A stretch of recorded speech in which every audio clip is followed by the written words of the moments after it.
इसको BTS में भी ना लेकर आना। काफ़ी टेक्निक्स हैं जो हम यूज़ कर रहे हैं, लेकिन वो फिर बाकी अगर देखेंगे तो वो भी करना लगता है। बंदा गायब होते देर नहीं लगती यार, 13 मिनट बहुत नहीं होते।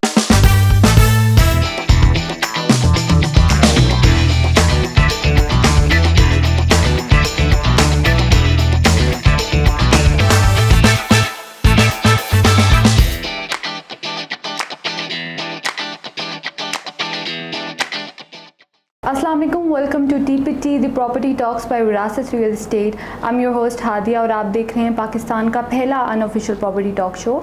आज जो हमारे साथ गेस्ट मौजूद हैं, he is a very on the sales head of Virasat real estate, जो कि आपको सेल्स के बारे में बहुत सारी इंटरेस्टिंग इंफॉर्मेशन देंगे। So let's welcome mister Saham Amjad. Saham, how are you? I am fine, how are you? I am good. So किस तरीके से आप आए रियल एस्टेट में? मैं पहले से थोड़ा सा अपना बैकग्राउंड बताता हूँ। My name is Saham, as you introduce me. So I work with Virasat 1 year ago. I started with sales executive. I started in August 2020 sales executive, and then I moved to sales manager, and now I am working as a sales head of विरासत। इस तरह से अगर बात करें मेरे background के बारे में तो वो इस तरह से है कि ये काफ़ी एक इंटरेस्टिंग सी चीज़ है कि मेरा IT का बैकग्राउंड है। ठीक है, I did bachelor of sciences in computer science and my specialization in artificial intelligence. तो currently I am working also working अपनी फील्ड में भी काम कर रहा हूँ। तो सेल्स ये मेरे लिए एक टोटली आप कह सकते हैं कि डिफरेंट फील्ड थी। ठीक है, क्योंकि marketing and IT is totally opposite. तो मुझे जिस तरह 1 साल हुआ है तो इसमें मैंने काफ़ी चीज़ें सीखी भी हैं और अपने आप को पॉलिश भी किया। तो इसमें एक्सपीरियंस तो मेरा बहुत अच्छा रहा है। ठीक है। सो रियल इस्टेट इंडस्ट्री आपको क्या लगता है किस तरीके से इवॉल्व हुई है? बिकॉज अब पास्ट में देखें तो it was very different the typical dealer system, but अब वो काफ़ी इवॉल्व कर चुकी है। So what do you think about that? बिल्कुल, आपने बिल्कुल सही कहा। पहले पास्ट में अगर हम बात करें तो एक टिपिकल डीलर सिस्टम था जिसे हम कहते हैं कि खातों वाला सिस्टम था। ठीक है, इसमें डीलर अपनी इन्वेंट्रीज जो हैं वो एक रजिस्टर पे नोट करते थे, वो शायद एंड ऑफ मंथ उनसे गुम भी जाता था। तो उनको मतलब कि जब उनका टाइम होता था उस पर उनकी इन्वेंट्री मिलती नहीं थी। अब हम क्योंकि रियल स्टेट में भी हम IT को ले हैं, ठीक है, CRMs हैं, डेटाबेसेस हैं, तो उसमें हम अपनी लीड्स जो हैं वो सेव करते हैं। ठीक है, तो उन लीड्स को हम फिर यूटिलाइज़ करते हैं एक स्पेसिफिक टाइम पीरियड पे।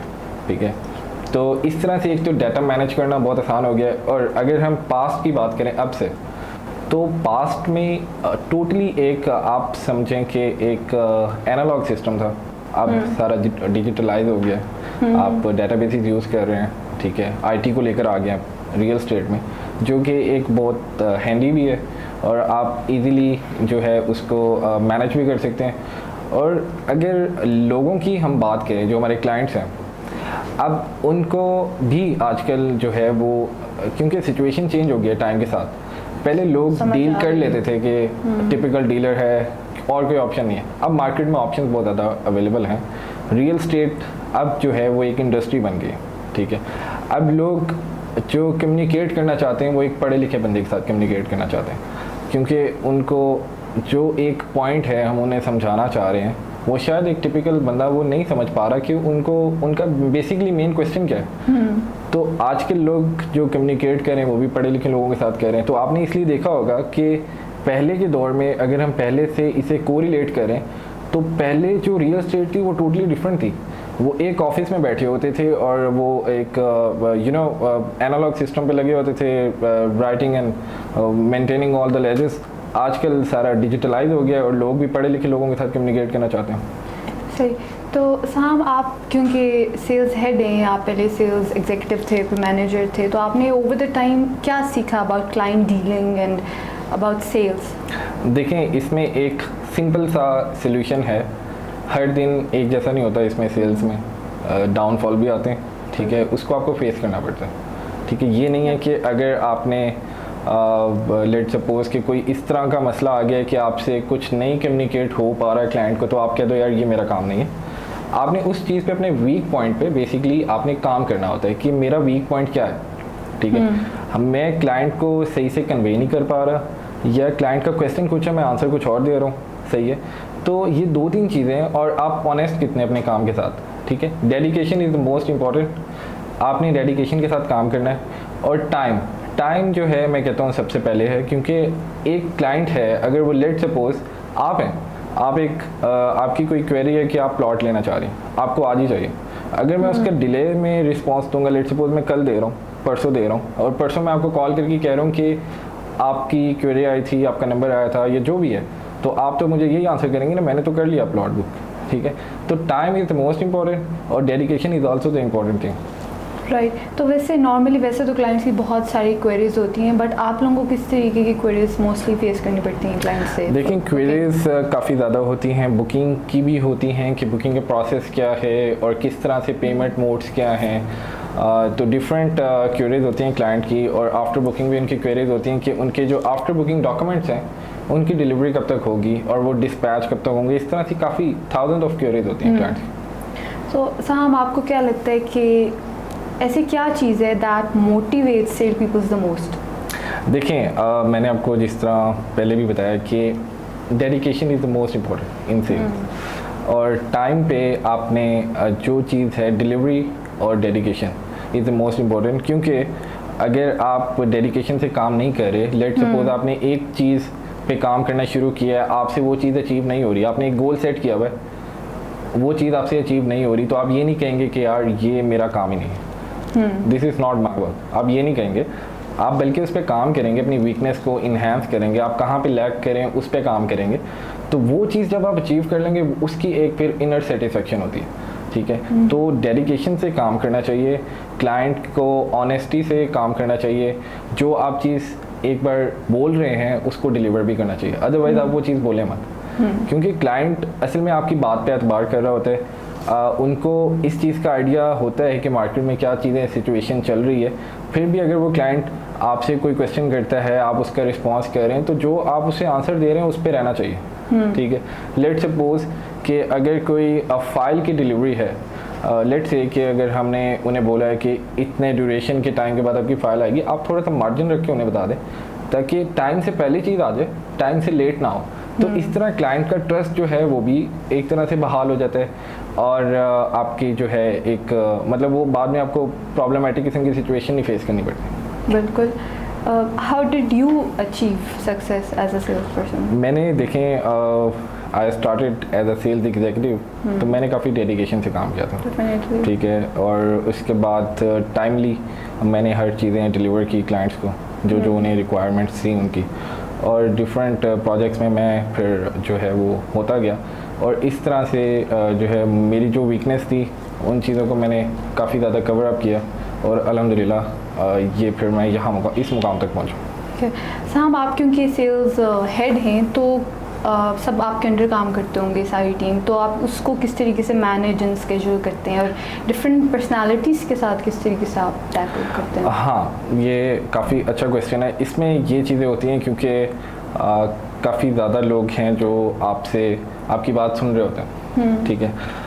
अब कुछ हमारे जो एम्प्लॉयज़ होते हैं वो उसमें ये होता है कि उनका एक टारगेट होता है, वो अचीव नहीं हो रहा तो हमारी सेल नहीं हो रही, ठीक है। तो उनका मेन क्वेश्चन ये होता है हमारी सेल नहीं हो रही, तो सेल फिर उनको यही समझाया जाता है कि आप डेडिकेशन से काम करें, फॉलोअप्स अपने लें, प्रॉपर टाइमली लें, क्लाइंट को चीज़ें डिलीवर करें, इवन दो कि जिन्होंने प्लॉट्स ले भी लिए हैं, ठीक है, जिन्हें आप नहीं समझ रहे कि उन्होंने अब फर्दर कोई इन्वेस्टमेंट करनी है, आप उनको एटलीस्ट इन्फॉर्मेशन शेयर करें। उससे ये होगा कि आपका एक कनेक्शन जो है वो क्लाइंट के साथ बन जाता है, कोई आगे उनके रेफरेंस से वो फिर आपको वो ऑटोमेटिकली जो है वो शिफ्ट कर देते हैं कि यार ये मेरे रेफरेंस से बंदा आपके पास आ रहा है, मैंने तो चले कर ली इन्वेस्टमेंट, अब इस बंदे ने इन्वेस्टमेंट करनी है तो इसको आप देख लीजिए। तो इस तरह आपका एक बाउंड बन जाता है क्लाइंट के साथ, एक रिलेशनशिप बिल्ड हो जाता है जो सिर्फ आप इंफॉर्मेशन शेयर करके एक बिल्ड कर सकते हैं, अच्छा रिलेशनशिप। राइट, तो आपकी जो बेसिकली आपकी फील्ड है दैट इज़ आर्टिफिशियल इंटेलिजेंस, तो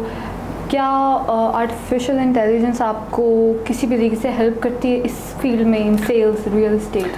देखें artificial intelligence is totally different. आजकल हम रोबोटिक्स में यूज़ करें तो उसमें तो बहुत अच्छा काम कर रही है, ठीक है, आजकल और भी काफ़ी चीज़ों में यूज़ हो रही है, लेकिन रियल स्टेट में आईटी बहुत ज़्यादा जो है वो यूज़ हो रही है आजकल, ठीक है। आपकी सारी डेटाबेसेस जो हैं वो आईटी पे हैं, ठीक है। आप इवन की एडवर्टीजमेंट कर रहे हैं वो भी आईटी से कर रहे हैं। तो एक अच्छी ऑर्गेनाइजेशन जो होती है उसके पीछे एक आईटी की स्ट्रॉन्ग टीम होती है जो काम कर रही होती है।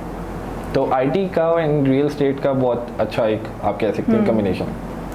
एक फ्रेशी जब आता है इस फील्ड में, सेल्स की फील्ड में, तो उसको क्या करना चाहिए?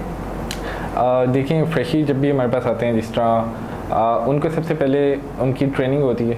ट्रेनिंग में उनको मेनली जो सिस्टम अवेयरनेस है, जो हमारा सॉफ्टवेयर अवेयरनेस है, उसके बारे में बताया जाता है कि लीड्स आप कैसे सेव करते हैं, ताकि क्योंकि डे बाय डे प्रॉपर्टी में आपको जब आप कैंपेन्स रन कर रहे होते हैं तो आपकी इन्वेंट्री आती है, लीड्स आती हैं। तो लीड्स को सेव बेसिकली करना एक काफ़ी मतलब आप समझें कि एक मेन चीज़ है कि आपने उसको किस तरह से सेव करना है ताकि टाइमली आपको पता चल जाए कि ये क्लाइंट इस ड्यूरेशन से मेरे साथ कनेक्टेड है। तो जो फ्रेशी आते हैं उनको फर्स्ट ऑफ ऑल तो हम लोग जो है वो सिस्टम अवेयरनेस देते हैं, सॉफ्टवेयर अवेयरनेस देते हैं कि सॉफ्टवेयर आपने किस तरह यूज़ करना है। और उसके बाद कॉलिंग, कि कॉलिंग आपने कैसे करनी है। लेट से कि अगर एक क्लाइंट की कॉल आ रही है और उसकी क्या क्वेरी है और आप उसको कैसे से रिस्पॉन्स कर रहे हो, ठीक है। और उस रिस्पॉन्स में जो क्लाइंट की क्वेरी है वो रिजॉल्व हो पा रही है, वो आपकी बात समझ पा रहा है। लेट से कि उसका कोई क्वेश्चन है कि ये मैं प्रोसेस करवा रहा हूँ, या लेट से कोई भी प्रोजेक्ट है, उसकी लैंड है, उसके बारे में कंप्लीट डिटेल हम उस जो न्यू फ्रेशी होता है उसको देते हैं, ताकि क्लाइंट कोई भी क्वेश्चन करे, इवन आउट ऑफ बाउंड भी कोई क्वेश्चन करे तो उसको एटलीस्ट नॉलेज हो कि वो कुछ बोल सके क्लाइंट के आगे। ये ना हो कि कोई क्लाइंट पूछ रहा है और उसको कुछ भी पता ही नहीं है। तो आप जब आए थे न्यू तो आपको किस टाइप की ज़्यादा प्रॉब्लम्स फेस करनी पड़ी थी? देखिए, जब मैं न्यू आया था तो मुझे सिस्टम का तो कोई इतना इशू नहीं था, ठीक है। तो डेटाबेसेस तो हम लोग करते रहते थे, तो वो मुझे कोई इशू नहीं था। मुझे मेनली था कॉलिंग से, ठीक है, क्योंकि वो मेरे लिए एक कह लें कि न्यू चीज़ थी। क्योंकि आईटी वाला बंदा बैकग्राउंड में होता है, फ्रंट एंड पे नहीं होता। वो बैक एंड पे काम कर रहा होता है, फ्रंट एंड पे बाकी लोग काम कर रहे होते हैं। इवन जो आईटी वाले काम कर रहे होते हैं वो किसी को पता भी नहीं होता, ठीक है। तो कॉलिंग मेरे लिए थोड़ी सी थी कि कौन से वर्ड्स आपने यूज़ करने हैं क्लाइंट के साथ और कौन सी आपने लैंग्वेज में उनसे बात करनी है, ताकि उनको आपकी बात समझ आ जाए। अब डिफरेंट प्रोजेक्ट्स हैं, उनके डिफरेंट तरह के क्लाइंट्स होते हैं, ठीक है, उनका डिफरेंट माइंडसेट होता है। अगर कोई बहुत अच्छा प्रोजेक्ट है तो उसके लोगों को समझाने का तरीका थोड़ा और होता है। जो थोड़ा सा एक मतलब कि मिडिल लेवल पे आता है, उसके समझाने का तरीका और होता है। तो कुछ वर्ड्स होते हैं, स्पेसिफिक वर्ड्स होते हैं, वो आपने यूज़ करने होते हैं जिससे क्लाइंट इजीली आपकी बात समझ जाते हैं। बिल्कुल। अच्छा, तो आपने रिजेक्शन तो बहुत सारी फेस की होगी, तो किस तरीके से रिजेक्शन को हैंडल करना चाहिए इस फील्ड में? बिकॉज बहुत सारी रिजेक्शन मिलती होगी। बिल्कुल। कुछ क्लाइंट्स होते हैं, हम जब उनके साथ कांटेक्ट करते हैं, या तो वो ऑलरेडी, क्योंकि काफ़ी डिफरेंट पोर्टल्स होते हैं, वो डिफरेंट पोर्टल्स पे अपने नंबर ड्रॉप करते हैं। तो जो फिर उनको पहले कांटेक्ट में उनके साथ आ जाता है, वो उनके साथ फिर कांटेक्ट में हो जाते हैं। तो जब हम कॉल करें, लेट से कि कभी हमने कॉल की और वो पहले से किसी के साथ कांटेक्ट में थे, तो उन्होंने अगर जस्ट इन्फॉर्मेशन के लिए कॉल की है या वो वेरीफाई कर रहे हैं कि उस बंदे से मैंने बुकिंग कराई है, आपकी क्या राय है इस बारे में, तो ये भी एक तरह से आप फिर उस क्लाइंट को भी एक पॉजिटिव रिस्पांस देना चाहिए। क्योंकि देखें, हर क्लाइंट से जो आपकी बात होती है वो ज़रूरी बात नहीं है कि वो बुकिंग करवाने वाला हो। कुछ लोग इन्फॉर्मेशन भी ले रहे होते हैं और आपका राइट है कि आप उन्हें इन्फॉर्मेशन दें। और कोई बात इसी तरह क्लाइंट को आपकी अच्छी लग जाती है और आप उन्हें पॉजिटिव इन्फॉर्मेशन दें और आप उन्हें बता दें कि सर कोई इशू नहीं है, अगर आपने बुकिंग भी करवा ली है तो नेक्स्ट टाइम कोई हो तो आप हमसे कांटेक्ट कर सकते हैं। मे बी हम आपको इससे ज़्यादा बेनिफिट दे सकते। ठीक है। So thank you so much Saham, it was a wonderful session. Thank you so much for coming. I hope कि आप लोगों ने भी इस एपिसोड से बहुत कुछ सीखा हो। And don't forget to like, comment and share this episode and don't forget to subscribe our channel. Take care, अल्लाह हाफिज़।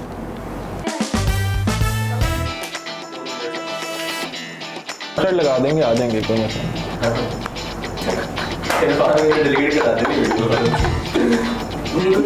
कुछ लिमिटेड डिस्क्लोज हो जाएंगी, कोई और सेल्स बन जाएगा।